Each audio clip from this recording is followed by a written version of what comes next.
Selamat pagi Ibu, perkenalkan saya Dr. Maria, saya akan menjawab pada pagi hari ini. Baik Ibu, hari ini kita melakukan pemeriksaan untuk Abgas Score. Dimana pemeriksaan ini bertujuan untuk melihat bagian dari anak tersebut setelah sudah dilahirkan itu bagaimana. Kemudian di sini pemeriksaan ini juga nanti saya mohon izin, saya akan menjelaskan dulu dari tubuh anaknya yang mungkin rasanya agak kurang menyenangkan. Di mana hal ini diperlukan untuk melihat respon dari anak tersebut itu bagaimana pada saat sudah dilahirkan. Oke, di sini saya izin untuk mencuci tangan dalam angka terlebih dahulu, dan juga kalau Ibu menyetujui pemeriksaan yang saya lakukan, maka Ibu bisa menandatangani informasi yang sudah saya berikan.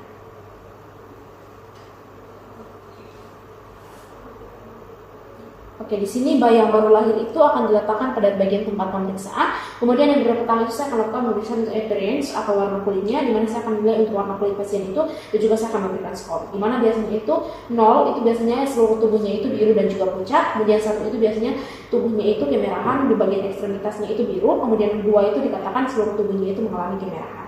Kemudian yang berikutnya itu saya lakukan pemeriksaan untuk puls atau laju jantungnya. Di sini saya akan menentukan untuk laju jantung dengan mengukur puls atau dengan meletakkan tangan di bagian dada pasien atau bayi tersebut, kemudian mengukur frekuensi denyut jantung selama 1 menit.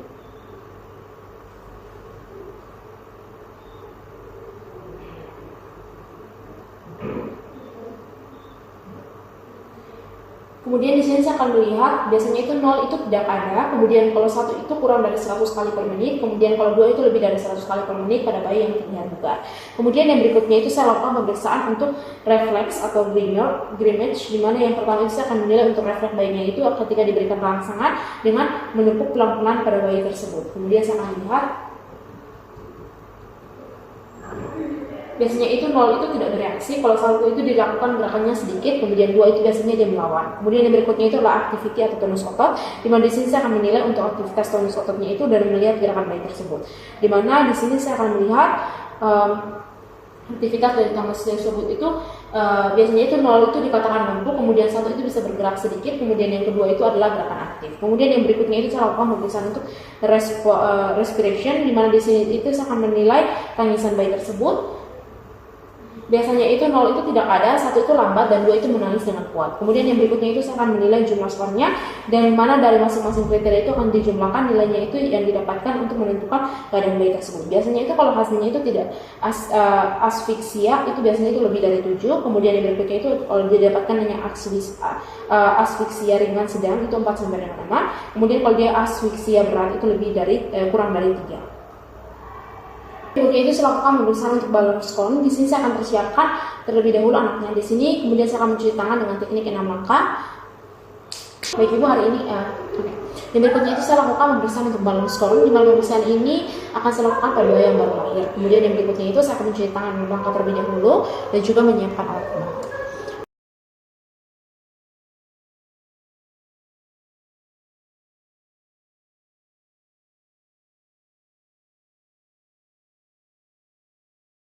Kemudian setelah saya mencuci tangan 6 langkah dahulu, saya akan pastikan bayinya yang baru lahir itu dalam keadaan terlentang di bagian meja pemeriksaan atau tempat bed pemeriksaan. Kemudian yang berikutnya itu saya akan melakukan penilaian untuk saturasi neuromuskular dan juga bagian dari postur pasien. Dimana saya akan tempatkan pasien terlentang dengan posisi itu.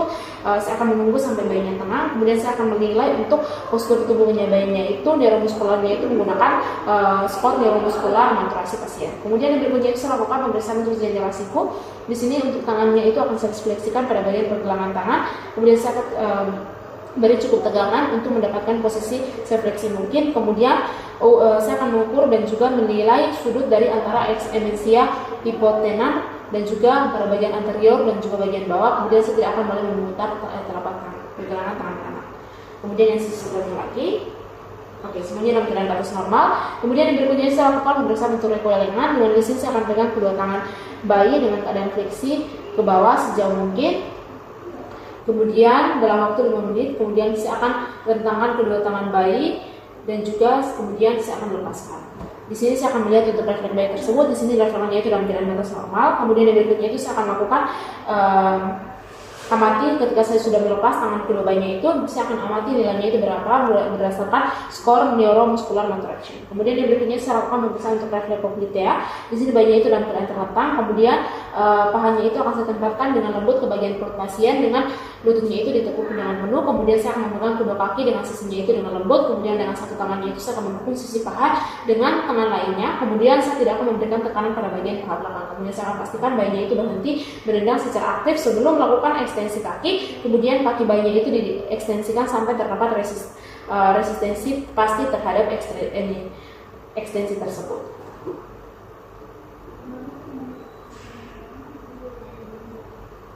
Kemudian saya akan mengukur sudut yang terbentuk pada paha dan juga betis di daerah perut pasien menggunakan skor neuromuscular maturation score. Kemudian yang berikutnya saya lakukan pemeriksaan untuk tanda Shell. Di sini bayinya itu dalam keadaan berbaring, terlentang. Kemudian saya akan mengarahkan kepala bayi ke arah garis tengah tubuh. Kemudian yang berikutnya saya akan mendorong tangan bayinya itu melalui dada ke bagian atas satu sisi dengan tangan dan juga ibu jarinya itu dari tangan sisi lainnya yang pemeriksa diletakkan pada bagian siku bayi. Kemudian yang berikutnya itu sikunya itu dapat diangkat melewati badan, namun kedua bahunya itu harus tetap menempel di bagian permukaan meja dan juga kepalanya itu tetap lurus dan amati posisi dari siku bayi tersebut. Kemudian yang sebelahnya lagi.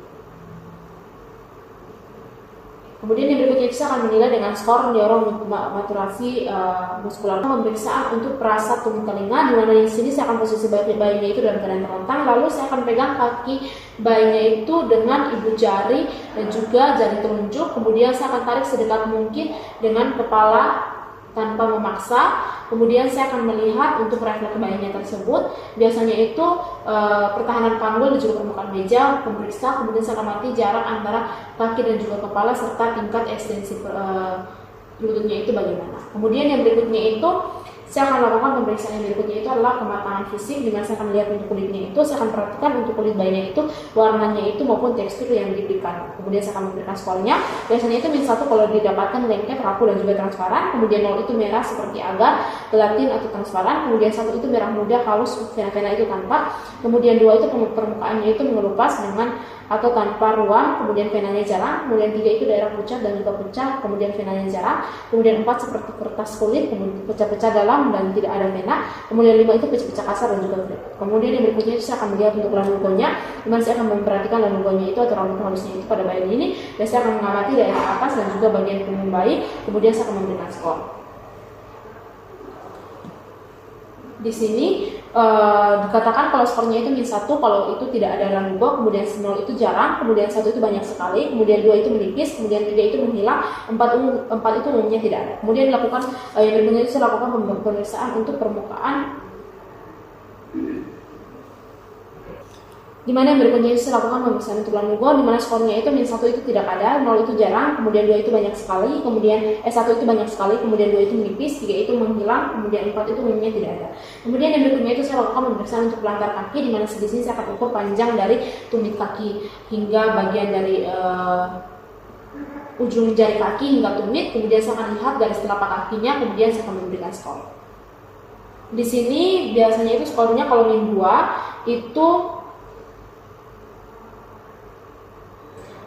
tumit ibu jari kaki itu kurang dari 40 mm, kemudian yang 1 itu tumit ibu jari kaki itu 40 sampai dengan 50 mm, kemudian 0 itu lebih dari 50 mm, tidak ada garis, kemudian 1 itu garis merah tipis, kemudian 2 itu lipatan melintang hanya pada bagian anterior, kemudian 3 itu lipatan pada bagian 2/3 anterior, kemudian 4 itu garis-garis pada seluruh telapak kaki. Kemudian yang berikutnya itu saya akan melakukan pemeriksaan untuk payudara, di mana payudaranya itu saya akan lakukan pemeriksaan, di mana saya akan menilai ukuran dari areola dan juga saya akan menilai ada atau tidak adanya bintik-bintik akibat pertumbuhan papila Montgomery-nya. Kemudian yang berikutnya itu saya akan lakukan palpasi jaringan mamae di bagian bawah areola. Kemudian saya akan dengan ibu jari dan juga jari telunjuk. Kemudian saya akan mengukur diameternya dan saya akan memberikan skornya, di mana skornya itu biasanya -1 itu tidak tampak, kemudian 0 itu hampir tidak tampak, kemudian 1 itu areolanya mendatar atau tidak ada benjolan, kemudian 2 itu areolanya berbintil atau benjolan 1-2 mm, kemudian 3 itu arealnya timbul, benjolannya itu 3 sampai dengan 4 mm, kemudian 4 itu arealnya penuh dengan benjolannya itu 5 sampai dengan 10 mm. Kemudian yang berikutnya itu saya akan melihat untuk mata dan juga daun telinganya, di mana di sini saya akan melihat untuk daun telinganya dengan palpasi ketebalan kartilago, dan juga saya akan melihat daun telinganya itu ke arah wajah, kemudian saya akan lepaskan dan juga saya akan mengamati kecepatan kembalinya telinga ketika dilepaskan seperti semula. Kemudian yang berikutnya itu saya akan melihat untuk pemeriksaan mata dengan membuka dan juga memisahkan palpebra superior dan juga inferior menggunakan jari telunjuk dan juga ibu jari saya. Kemudian saya akan memberikan skor, di mana biasanya itu -2 kalau kelopak matanya itu menyentuh erat, kemudian -1 itu kelopak matanya itu menyentuh longgar, kemudian 0 itu kelopak matanya itu terbuka, pina datar, kemudian tetap terlihat, kemudian 1 itu biasanya pinanya sedikit melengkung, kemudian lunak, kemudian recoil lambat, kemudian 2 itu pinanya memutar penuh, lunak tetapi tidak sudah recoil, kemudian 3 itu pinanya keras, kemudian berbentuk recoil segera, kemudian 4 itu kartilagonya tebal dengan telinganya kaku. Kemudian yang berikutnya itu adalah kelamin, di mana di sini saya akan melihat untuk kelamin laki-laki itu saya akan mengamati kelamin pada laki-laki dan memberikan skor, di mana biasanya itu -1, skrotumnya itu biasanya datar kemudian halus, kemudian 0 itu skrotumnya kosong, kemudian rugainya semar, kemudian 1 itu testis pada bagian kanal bagian atas, kemudian rugainya jarang, kemudian 2 itu testisnya menuju ke bagian bawah dan juga rugainya sedikit, kemudian 3 itu testisnya itu di bagian skrotum dengan rugai jelas, kemudian 4 itu testisnya itu adalah pendulus dengan rugainya itu dalam. Kemudian untuk amati kelamin perempuan, di mana kelamin perempuan itu saya akan mengamati untuk kelaminnya itu pada bayi tersebut dan saya akan memberikan skor, biasanya itu -1 kalau klitorisnya itu menonjol, labianya datar, kemudian 0 itu kalau klitorisnya menonjol, labianya itu minor kecil, kemudian 2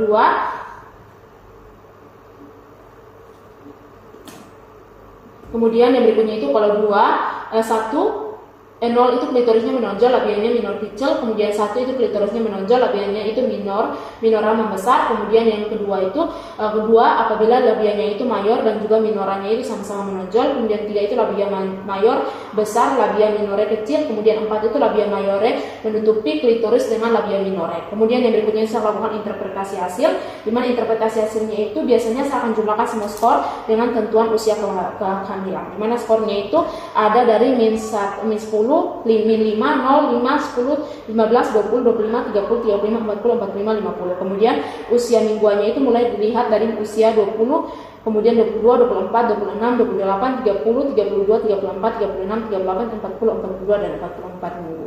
Oke, sekian dari presentasi saya, sekian dari penilaian Tramek untuk balance skor saya. Berikutnya itu saya lakukan pemeriksaan untuk bayi yang baru lahir. Di sini saya akan cuci tangan 6 langkah dan juga kenakan sarung tangan medis.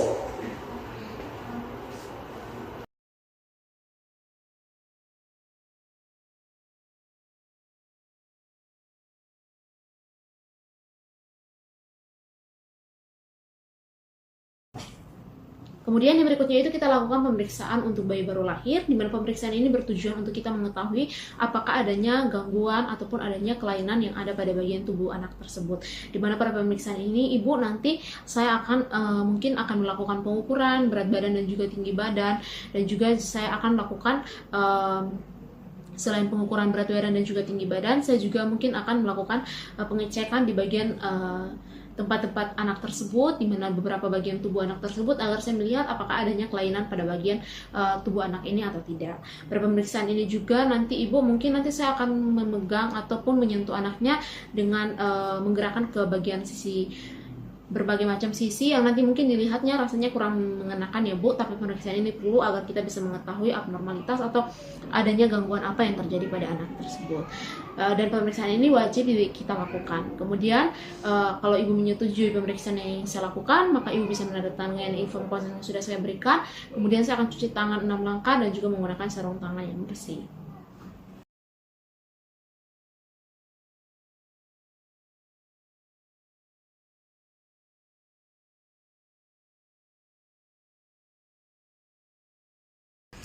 Oke, di sini pemeriksaan pertama yang saya lakukan itu saya akan menjaga suhu dan juga lingkungan dalam keadaan sehat. Di sini saya akan menggunakan lampu sorot. Di sini lampu sorot yang saya gunakan itu bertujuan untuk menghangatkan bayi, di mana jarak lampu sorot dengan bayinya itu biasa adalah kurang lebih 60 cm.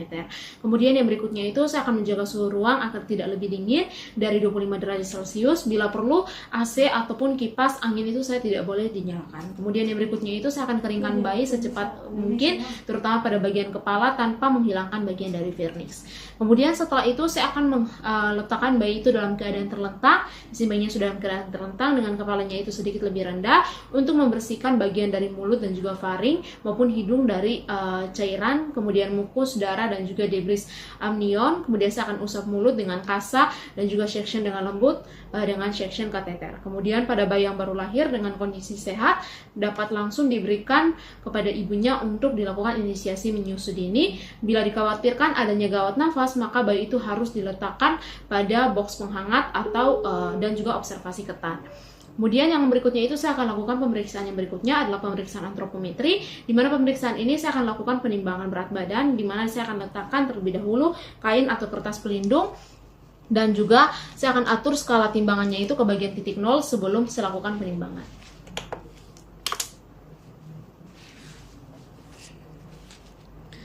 Kemudian setelah itu saya akan menaruh anaknya di atas. Kemudian hasil timbangan itu akan saya kurangi dengan berat alas dan juga pembungkus bayi. Di sini tadi berat alasnya itu adalah 0,10 kg, sehingga saya kurang dengan berat bayinya itu adalah sekitar 2,700 gram, sehingga hasilnya yang saya dapat itu masih dalam batas normal, di mana normalnya itu adalah 2.500 sampai dengan 4.000 gram. Kemudian setelah itu saya angkat kembali anaknya. Kemudian setelah itu saya akan lakukan pengukuran panjang badan. Di sini saya akan letakkan bayi di tempat yang datar. Kemudian saya akan ukur panjang bayi tersebut menggunakan alat pengukur panjang badan dari kepala sampai dengan tumit, dan dengan kaki atau badan bayinya itu akan diluruskan.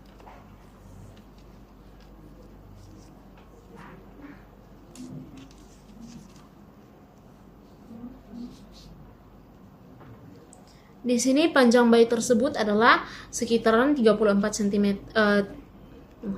Di sini panjang bayi tersebut adalah 47 cm, di mana normalnya itu adalah 45 sampai dengan 54 cm, sehingga bayi ini masih dikatakan dalam keadaan batas normal. Kemudian yang berikutnya itu saya akan mengukur lingkar kepala pasien, di mana lingkar kepala ini akan saya ukurkan dengan cara saya akan mengukur kepala pada bagian diameter terbesar, yaitu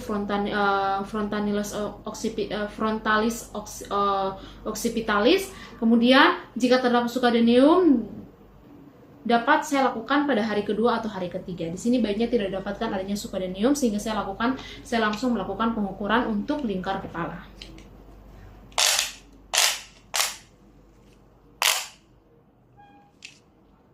Isi ya, Dek.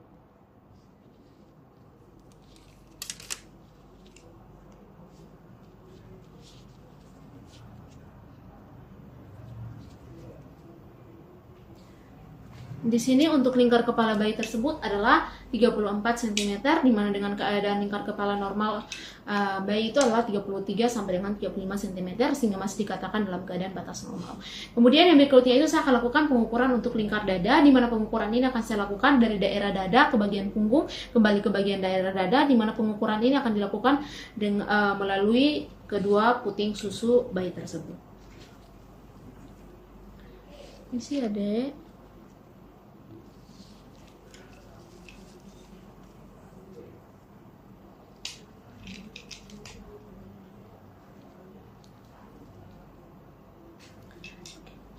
Di sini hasilnya itu adalah 32 cm, di mana normalnya itu adalah 30 sampai dengan 38 cm, di mana bayi ini masih dikategorikan dalam keadaan batas normal.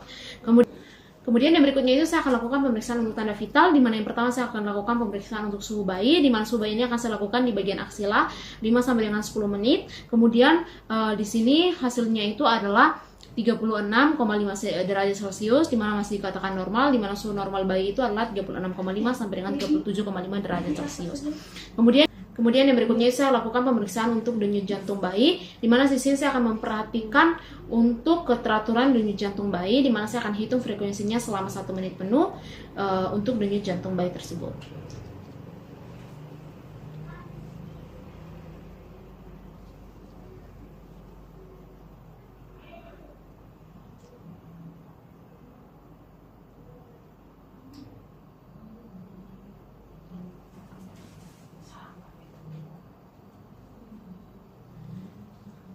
Di mana denyut jantung yang saya dapatkan itu adalah 140 kali per menit, di mana normalnya itu adalah 120 sampai dengan 160 kali per menit, masih dalam keadaan batas normal. Kemudian yang berikutnya itu saya akan lakukan pemantauan untuk pernapasan bayi. Di sini saya akan menghitung pernapasan bayi selama 1 menit penuh, di mana saya akan memantau apakah adanya apni ataupun didengarkan suara nafas tambahan. Kemudian saya akan memperhatikan tarikan dada bayi dan juga keadaan bayi tersebut.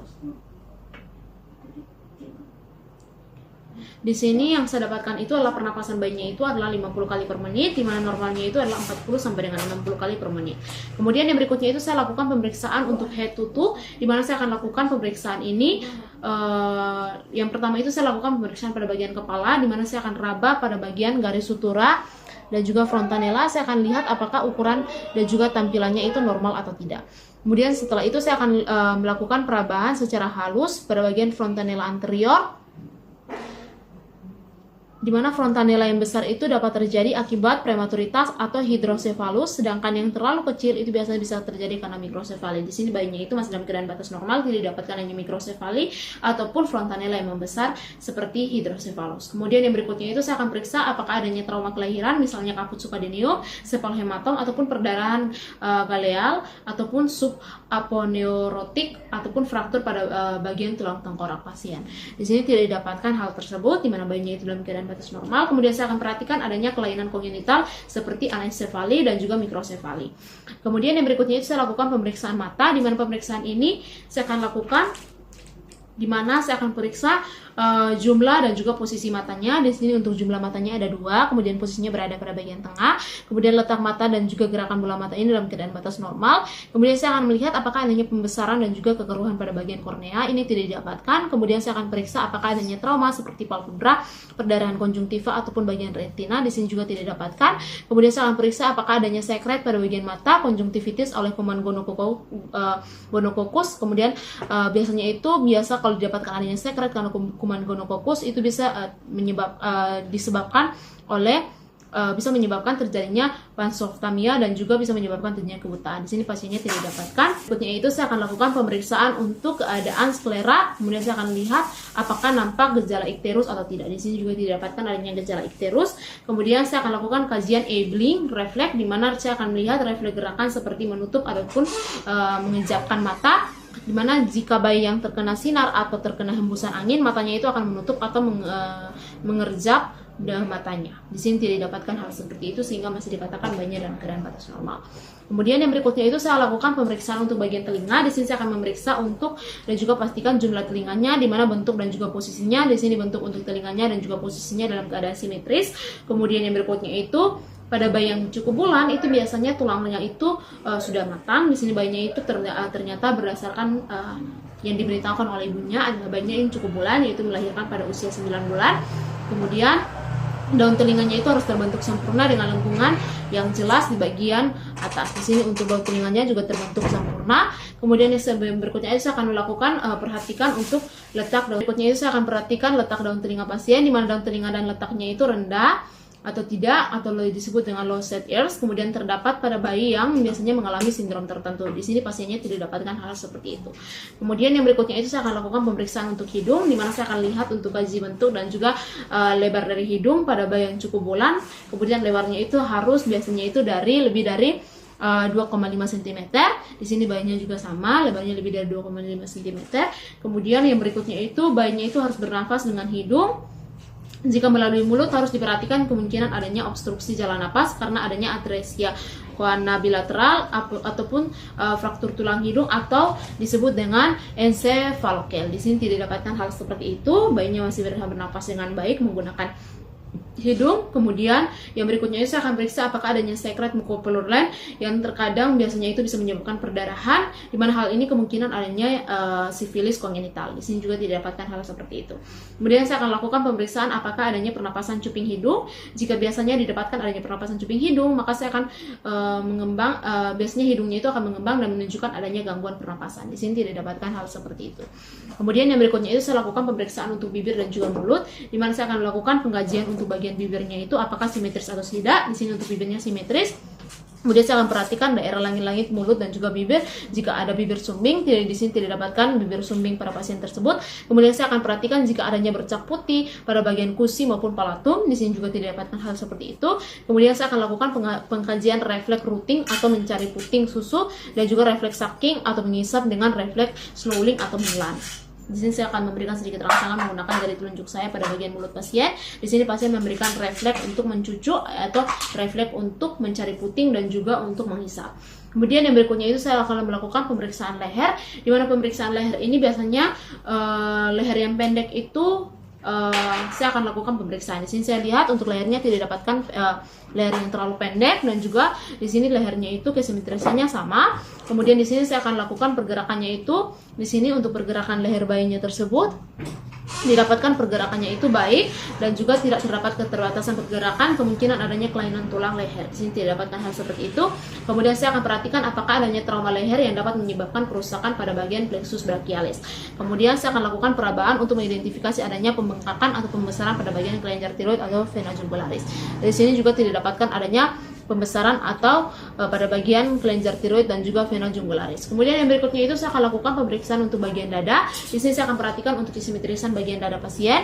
Di sini untuk simetrisan dada pasien pada saat gerakan pernapasan itu, pernapasan normalnya pada bagian diri dada dan juga abdomen itu bergerak secara bersamaan, dan juga tarikan sternum atau interkostal pada saat bernapas itu juga sama. Kemudian yang berikutnya itu pada bayi yang cukup bulan itu biasanya puting susunya itu sudah terbentuk dengan baik dan juga tampak simetris. Dengan saya akan mengecek pengeluarannya. Kemudian payudara darahnya itu juga dampak membesar, di mana hal ini didapatkan normal pada bayi yang baru lahir. Kemudian yang berikutnya saya akan memeriksa bagian bahu pasien dan juga lengan maupun tangan, di mana kedua lengan itu harus sama panjang. Di sini untuk kedua lengan pasien itu sama panjang. Kemudian saya akan periksa dengan cara meluruskan kedua lengan pasien ke bagian bawah. Di sini saya dapatkan untuk kedua lengan pasien itu sama panjang. Kemudian saya akan periksa jumlah jari-jari pasien itu. Saya akan perhatikan apakah adanya polidiktili atau sidaktila atau tidak. Di sini untuk jari-jari pasien itu dalam keadaan normal, yaitu lengkap, yaitu 5 dan 5 pada bagian jari tangan kanan dan juga kiri. Kemudian telapak tangan pasien itu harus terbuka dengan garis tangannya itu hanya satu buah yang berkaitan dengan kalau didapatkan hanya satu buah yang berkaitan, itu biasanya didapatkan abnormalitas kromosom seperti trisonomi 21. Di sini tidak dapatkan hal seperti itu. Kemudian saya akan periksa apakah adanya paronychia pada bagian kuku yang dapat terinfeksi atau tercabut sehingga dapat menimbulkan luka atau perdarahan. Di sini tidak dapatkan hal seperti itu. Kemudian yang berikutnya itu saya akan lakukan pengkajian moro, di mana saya akan melakukan kemungkinan adanya refleks fraktur atau bayinya itu akan mengembangkan tangannya ke bagian samping dan juga melebarkan jari-jarinya, kemudian menarik tangannya kembali dengan cepat seperti yang ingin memeluk seseorang. Oke, di sini untuk refleks moronya itu tidak didapatkan refleksnya positif ya. Kemudian yang berikutnya itu saya akan kaji palmar grafting, di mana saya akan lihat untuk pengembangannya, di mana timbul bila kita menggoreskan jari-jari melalui bagian dalam, dan juga saya akan meletakkan jari-jarinya itu dengan telapak tangan di dalam. Kemudian jari-jari bayi itu akan melingkar ke dalam seolah-olah memegangi suatu benda. Akan lakukan kajian palmar grafting atau menggenggam, di mana biasanya itu timbul bila kita menggoreskan jarinya itu melalui dalam atau meletakkan jarinya itu pada telapak tangan bayi. Kemudian jari-jari bayi yang melingkari bagian dalam itu seolah-olah akan memegangi suatu benda dengan kuat. Di sini dia memegangi suatu benda dengan kuat. Kemudian yang berikutnya itu saya lakukan pemeriksaan untuk abdomen, di mana saya akan mengamati tali pusat pada bagian tali pusat bayi, di mana di sini terdapat 2 arteri dan juga 1 vena. Kemudian yang berikutnya itu saya akan observasi pergerakan abdomen, di mana abdomennya itu tampak bulat, bergerak serentak dengan pernapasan dan juga pergerakan saat dadanya itu pasiennya bernafas. Kemudian saya akan raba abdomen untuk memeriksa apakah adanya massa atau tidak. Di sini untuk palpasi abdomen tidak didapatkan adanya massa. Kemudian saya akan melihat dan juga meraba bentuk dari abdomen itu, di mana saya akan meraba apakah adanya massa yang abnormalitas, dan juga saya akan melihat bentuk dan perutnya itu sangat cekung, kemungkinan besar itu terdapat hernia diafragmatika. Kemudian bentuk abdomen yang membuncit kemungkinan karena hepatosplenomegali atau tumor lainnya. Di sini tidak dapatkan hal seperti itu sehingga masih dikatakan dalam keadaan batas normal. Kemudian di sini untuk pemeriksaan genitalia, di sini pasiennya merupakan pasien perempuan atau wanita. Sehingga pada bayi yang cukup bulan untuk pasien wanita itu biasanya labia mayoranya itu telah menutupi labia minora. Di sini dapatkan hal yang sama. Kemudian yang berikutnya saya akan pastikan lubang uretranya terpisah dengan lubang vagina. Di sini lubang uretranya terpisah dengan lubang vagina. Kemudian di sini biasanya terkadang tampak adanya sekret berwarna putih atau berwarna merah ya dari vagina, di mana hal ini disebabkan oleh pengaruh hormon ibu atau withdrawal bleeding. Di sini tidak dapatkan hal seperti itu. Kemudian yang berikutnya itu saya akan lakukan pemeriksaan apabila pasiennya itu adalah laki-laki, maka pada bayi laki-laki panjang penisnya itu biasanya 3 sampai dengan 4 cm dan juga lebarnya itu adalah 1 sampai dengan 1,3 cm. Saya akan periksa posisi lubang uretra di mana normalnya itu terdapat pada bagian ujung penis, dan juga prepusiumnya itu tidak boleh ditarik karena itu dapat akan menyebabkan terjadinya fimosis. Kemudian saya akan lakukan pemeriksaan untuk bagian skrotum, di mana di sini saya akan lakukan palpasi untuk bayi yang laki-laki untuk memastikan apakah jumlah testisnya itu ada 2. Bagi bayi yang cukup bulan biasanya testisnya itu sudah menurun di bagian skrotumnya. Kemudian yang berikutnya itu saya akan lakukan pemeriksaan untuk tungkai dan juga kaki, di mana sini saya akan lakukan pemeriksaan untuk simetrisan dari tungkai kaki. Di sini dua-duanya simetris sama panjang. Kemudian saya akan periksa untuk panjang kedua kakinya, di mana saya akan meluruskan keduanya, kemudian membandingkan juga dan juga menghitung jari-jarinya. Di sini untuk kesimetrisan, kemudian panjang kaki dan juga jari-jarinya tidak dapatkan adanya polidaktili atau sidaktili. Kemudian yang berikutnya itu kedua tungkainya itu saya akan lakukan pergerakan secara bebas, di mana kurangnya pergerakan itu bisa berkaitan dengan adanya trauma atau misalnya fraktur atau kerusakan neurologis. Di sini tidak dapatkan adanya keterbatasan dalam pergerakan pada bayi tersebut. Kemudian saya akan mengkaji refleks Babinski, di mana saya akan mengusap dan juga menekan pada bagian yang menonjol dari dasar jari ke bagian telapak kaki bayi ke atas dan juga jari-jari yang terbuka. Kemudian saya akan mengamati.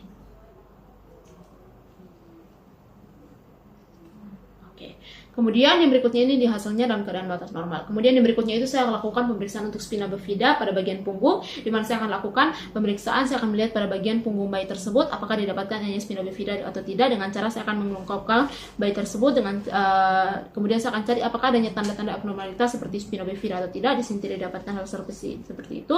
Kemudian tidak dapatkan adanya pembengkakan, kemudian lesung atau bercak kecil yang berambut yang dapat menunjukkan adanya abnormalitas medula spinalis atau kolumna vertebra. Di sini tidak dapatkan hal seperti itu sehingga bayinya bisa dikatakan dalam keadaan batas normal. Kemudian saya akan lakukan pemeriksaan untuk anus dan juga rektum, di mana saya akan periksa apakah adanya kelainan atresia ani dan juga saya akan mengkaji posisinya. Di sini tidak didapatkan adanya kelainan untuk atresia ani pada bayi tersebut. Kemudian yang berikutnya saya akan lakukan pemeriksaan untuk mekonium, di mana secara umumnya itu mekoniumnya biasanya keluar pada 24 jam pertama. Jika sampai dengan 48 jam belum keluar, maka kemungkinan adanya mekonium plak sindrom atau megakolon atau obstruksi saluran pencernaan. Kemudian yang berikutnya saya akan lakukan pemeriksaan untuk kulit, di mana saya akan perhatikan kondisi kulit bayi, baik itu warna, kemudian apakah didapatkan adanya ruam, pembengkakan atau tanda-tanda infeksi. Di sini bayinya tidak dapatkan hal seperti itu. Kemudian saya akan periksa apakah adanya bercak atau tanda-tanda lahir. Di sini untuk bayinya tidak dapatkan adanya bercak atau tanda lahir. Kemudian saya akan perhatikan adanya vernix caseosa atau tidak. Kemudian saya akan perhatikan apakah adanya lanugo, di mana biasanya itu bayi yang prematur maka jumlah lanugonya itu lebih sedikit dibandingkan bayi yang biasa. Kemudian yang berikutnya itu saya akan lakukan injeksi vitamin K, di mana injeksi vitamin K yang saya lakukan ini dengan dosisnya adalah 1 mg secara intramuskular. Kemudian saya akan lakukan pengambilan darah untuk newborn screening, di mana saya akan lakukan screening itu mulai dari hemoglobin, kemudian golongan darah, kemudian hematokrit, gula darah, dan juga bilirubin, itu wajib dilakukan. Kemudian saya akan melakukan hearing impairment screening. Kemudian saya akan menjelaskan pada orang tua hasil pemeriksaan dan juga memberikan konseling. Di sini ibu untuk hasil pemeriksaannya itu bayinya dalam keadaan batas normal ya bu. Di sini tidak dapatkan adanya sesuatu kelainan yang terdapat pada bayi tersebut, mulai dari bagian atas kepala hingga bagian kaki, semuanya dalam keadaan batas normal ya bu.